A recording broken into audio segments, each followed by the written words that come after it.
और मैं हूं शिव। आज का टॉपिक हम लोग आगे बढ़ा लेते हैं। आप लोगों को याद दिला दूं कि हम लोग 12th में है, ऑफ कोर्स स्टेट बोर्ड के 12th के एसपी के सेकंड चैप्टर पे हैं हम लोग, और चैप्टर का नाम क्या है? Source of corporate finance. ठीक है, लास्ट टॉपिक हम लोगों ने कवर कर लिया था कमर्शियल बैंक और उससे रिलेटेड कुछ फैसिलिटीज जो कंपनियों को मिलती है। ठीक है, सोर्स मतलब सोर्स ऑफ फंड इकट्ठा करने के लिए, जिसमें हम लोग ने 4 पॉइंट ऑलरेडी देख लिया था। ठीक है, अब हम लोग आगे बढ़ते हैं।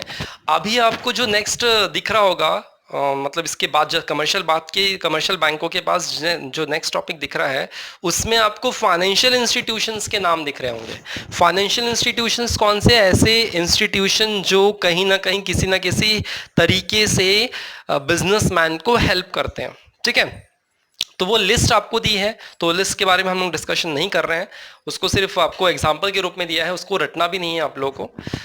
लेकिन नेक्स्ट टॉपिक आपके काम का है, जिसका नाम है ट्रेड क्रेडिट। तो चलो शुरू करते हैं। Trade credit. अब ये ट्रेड क्रेडिट क्या है? ट्रेडिंग तो पता है आप लोगों को, बिजनेस मतलब ट्रेडिंग मतलब क्या होता है कि गुड्स कहीं और से खरीद कर किसी और को बेचना।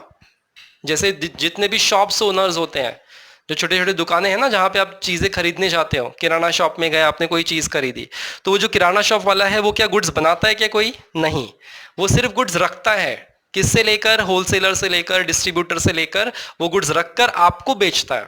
ठीक है, लेकिन जब वो गुड्स खरीदता है डिस्ट्रीब्यूटर से या फिर होलसेलर से, उसको वो तुरंत पैसे नहीं देता। ठीक है, अब इसको एग्जाम्पल के रूप में समझते हैं इसको भी एग्जैक्टली।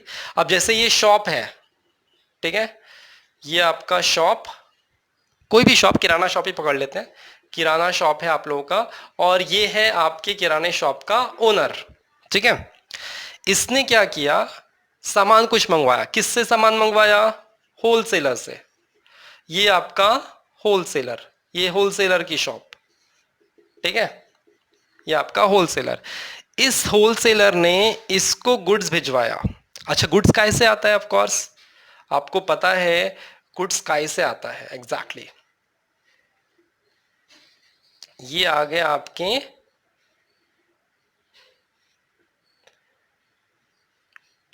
ये देखिए, ये ट्रक भरकर गुड्स आ रहा है, यहाँ पे बहुत सारे गुड्स रखे हैं, और ये गुड्स क्या हो रहा है? ये गुड्स इस होलसेलर ने इस किराने वाले के पास पहुंचाया। ठीक है, ये ट्रक भरकर सामान आया, किराने वाले ने अपनी दुकान में, शॉप में अपने, ऑफ कोर्स वो सामान उतरवा लिया, लेकिन इसने मतलब बिल भी भेजा होगा ऑफ कोर्स, लेकिन ये पूरा पैसा नहीं देगा। ये क्या कहेगा? मैं 2 महीने बाद, 1 महीने बाद, 15 दिन बाद, 20 दिन बाद, जो भी इन दोनों में डीलिंग होती होगी दिन के लिए, कि हाँ भाई इतने दिन में हम पैसे देंगे, उस हिसाब से ये इनका डीलिंग हमेशा चलते रहेगा। ठीक है, अब इसमें ट्रेडिंग क्या हो रही है? ये इसको बेच रहा है, ठीक है, इसने इसको सेल किया, लेकिन इसने इसको तुरंत पैसे नहीं दिए। इसने कहा मैं 2 महीने बाद दूंगा, या फिर 15 दिन के बाद दूंगा, या फिर 20 दिन के बाद दूंगा। ये जो 15 और 20 दिन के बाद जब ये पैसे इसको देगा, तो क्या ब्याज भी देगा? नहीं देगा। मतलब यहां पे कोई डॉक्यूमेंट साइन नहीं होता है, यहाँ पे कोई फॉर्मेलिटी नहीं होती है, और ये जो क्रेडिट है फ्री में मिल जाता है, ये जो उधारी है फ्री में मिल जाती है। मतलब इसमें कोई आपको इंटरेस्ट पे करने की जरूरत नहीं पड़ती, और ऐसे ही क्रेडिट को कहा जाता है ट्रेड क्रेडिट। मतलब दुकानदार ने जो होलसेलर से खरीदा, तुरंत पैसे नहीं दिए, 15 दिन के लिए नहीं दिए, 20 दिन के लिए नहीं दिए, 1 महीने के लिए नहीं दिए, तो ये जो क्रेडिट होगा इसी को ट्रेड क्रेडिट कहा जा रहा है। और इसके बदले इसको ब्याज देने की जरूरत नहीं पड़ती, कोई डॉक्यूमेंट साइन करने की जरूरत नहीं पड़ती, कोई चीज गिरवी रखने की जरूरत नहीं पड़ती है, और इसी का नाम है ट्रेड क्रेडिट। तो फायदेमंद है या नहीं इसके लिए? ऑफ कोर्स है, बहुत फायदेमंद है, क्योंकि इतने दिन तक ऑफ कोर्स वो उतना चीज, मतलब उतने पैसे को यूज कर सकता है बिना ब्याज के। ठीक है, ओके, चलो तब आ जाते हैं अपने थ्योरी पार्ट पे। Trade credits can be run, no business can be run without credit, and credit is a soul of business. Trade credit financing a major source of short term financing. Short term financing हुआ कि नहीं हुआ? ये 15 दिन, 20 दिन, 30 दिन, ये short term financing आराम से मिल गया। Manufacturer, wholesaler, supplier of goods और material are called trade creditors. देखो एग्जांपल भी दिया है, मैन्युफैक्चरर, होलसेलर, डिस्ट्रीब्यूटर्स, ये सारे लोग मटेरियल सप्लाई करते समय ये क्रेडिट दुकानदारों को देते हैं। ठीक है। And they can sell tangible goods to other business concern to the basic of defer payment. Defer payment मतलब होता है थोड़ा थोड़ा पेमेंट करना, मतलब ये थोड़ा थोड़ा पैसा देते रहेगा। समझ लो इसने 1,00,000 रुपीज का गुड्स, इसने 1,00,000 रुपीज का गुड्स इसको सप्लाई किया, ये 1,00,000 रुपीज उसको तुरंत देने वाला नहीं है, कभी 20 देगा, कभी 30 देगा, कभी 40 देगा। जैसे जैसे इसके पास पैसे आते जाएंगे वैसे वैसे वो पे करते रहेगा। डिफो पेमेंट इसको कहा जाता है थोड़ा थोड़ा पैसा पे करते रहना। And the business extend credit because custom has been where build up over time, और इसी के थ्रू बिजनेस बढ़ता है। अगर होलसेलर ने इसको कहा भाई पैसे दो तुरंत तब मैं गुड्स दूंगा, ये सामान ही नहीं लेगा उसके पास, दूसरे होलसेलर के पास पहुंच जाएगा। इसको अपने बिजनेस को बढ़ाना है तो ऑफकोर्स उधारी में देना पड़ता है, और ये ट्रेंड बन चुका है हर जगह पे। इसीलिए ये क्रेडिट जो है वो काफी काम का आता है बिजनेसमैन के लिए। ठीक है, ओके। और क्या है, it is non cash loan, ठीक है, and it is result from the credit sale which has to be paid future date after a sale take place. मतलब गुड्स बेचने के बाद फ्यूचर डेट पे ये पैसा रिटर्न किया जाता है। जो बताया एग्जांपल उसी को वहां पे लिखना है, उसके अलावा और कुछ नहीं है।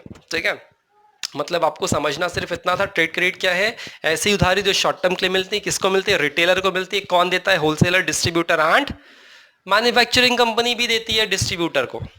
तो कंपनी जब सप्लाई, अब जब खुद ही सोचो, इसने भी तो किसी से लिया होगा, ये बनाता थोड़ी है। ये समझ लो मैन्युफैक्चरिंग इंडस्ट्री से लेता हो तो मैन्युफैक्चरिंग इंडस्ट्री जब इसको गुड सप्लाई करती तो ये तुरंत पैसे नहीं देता, ये भी लटका के रखता है। तो इसको भी तो मिल रहा है ट्रेड क्रेडिट, इसको भी मिल रहा है ट्रेड क्रेडिट। ये भी जब कस्टमर को बेचता है तो ये भी उधारी में बेचता है। आप देखो ना, हम लोग किराना लेकर आते हैं तो कभी कभी उधारी लेकर आते हैं, 1 महीने बाद देंगे, 2 महीने बाद देंगे, तो ये भी उधारी में दे रहा है। मतलब आप देखो यहां से लेकर यहां तक उधारी चल रही है कस्टमर तक, इसी को ट्रेड क्रेडिट कहा जाता है।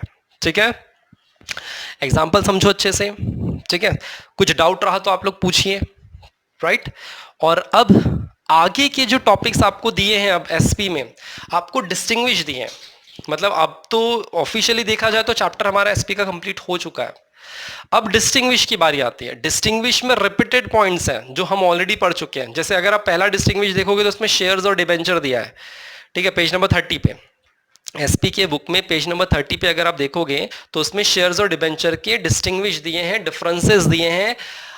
और उसके बाद अगर आप देखो, अभी अगर आपको इस डिस्टिंग्विश में कोई पॉइंट समझ में नहीं आता है तो आप लोग मुझे बोलिए, मैं पूरा वीडियो बना दूंगा इसके लिए। मतलब इस डिस्टिंग्विश के लिए मैं पूरा वीडियो बना दूंगा। लेकिन अगर आप लोग का इसमें कैसा रिपीटेड पॉइंट है इसलिए मैं इसको नहीं ले रहा हूं। अगर फिर भी आपको लगता है कि नहीं सर इस पर ही बना दो तो मैं बता दूंगा। लेकिन अगर आपका रिप्लाई आया तो